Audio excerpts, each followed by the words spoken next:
பிரித்தானியாவில் பிட்காயின் உள்ளிட்ட முதலீட்டு மோசடிகளில் பெருமளவு தமிழர்கள் உட்பட பலர் சிக்கிய நிலையில் மில்லியன் கணக்கான பவுண்டுகளை இழந்துள்ளனர்.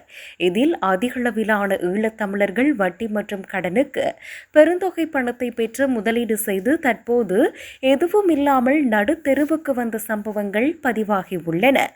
பல தமிழர்கள் வாங்கிய கடனை செலுத்த முடியாத நிலையில் வீட்டினை விற்பனை செய்து கடனை அடைத்த நிலையில் வாடகை வீட்டில் வசிக்கும் அவல நிலைக்கு தள்ளப்பட்டுள்ளனர்.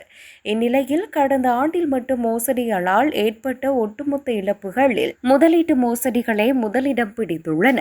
இதன் மூலம் பொதுமக்கள் சுமார் 221.5 பில்லியன் பவுண்டுகளை இழந்துள்ளனர். இது முந்தைய ஆண்டுடன் ஒப்பிடுகையில் 40% வளர்ச்சியாகும். மேலும் இது தொடர்பான வழக்குகளின் எண்ணிக்கை 26% அதிகரித்து 14,893 பதிவாகியுள்ளது.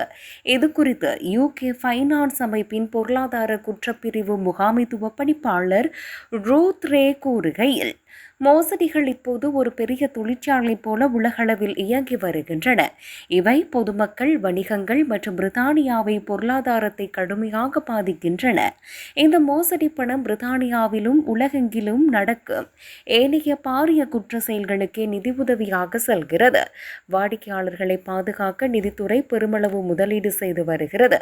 ஆனால் எங்களால் மட்டுமே இதனை தடுத்துவிட முடியாது. கடந்த ஆண்டும் கிட்டத்தட்ட 1.3 பில்லியன் பவுண்டுகள் திருடப்பட்டுள்ளன. இதன் மூலம் நாம் இன்னும் இந்த பிரச்சனையின் மூல காரணத்தை சரியாக கையாளவில்லை என்பது தெளிவாகுகிறது. பெரும்பாலான அங்கீகரிக்கப்பட்ட செயலி மோசடிகள் ஆன்லைன் தொழில்நுட்ப தளங்கள் அல்லது தொலைத்தொடர்பு வழிகளிலேயே தொடங்குகின்றன. எனவே இந்த துறைகள் மீது கடுமையான மற்றும் சட்டப்பூர்வமான பொறுப்புகள் அவசரமாக சுமத்தப்பட வேண்டும்.